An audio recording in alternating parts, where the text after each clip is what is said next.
તો હું લઈ આવી છું ચોકલેટ અને હવે હું આને ખાઈશ.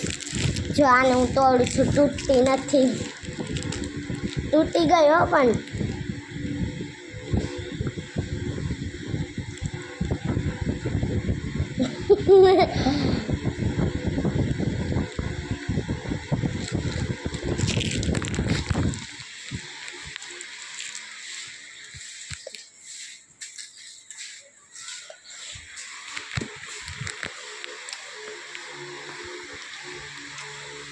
હું અત્યારે ખાઉં છું ચોકલેટ ને હવે હું પાણી પીવું છું ફ્રીજમાંથી ઠંડુ.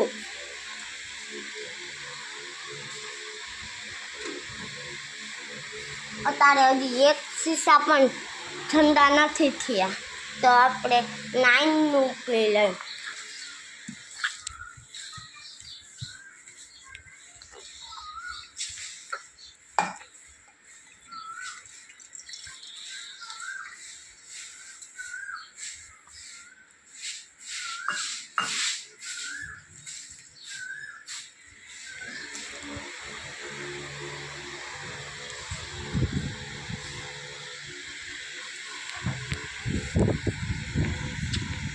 તમને પણ મારો વિડીયો સારો લાગે તો લાઈક અને સબસ્ક્રાઈબ મને ફોલો કરતા રહેજો.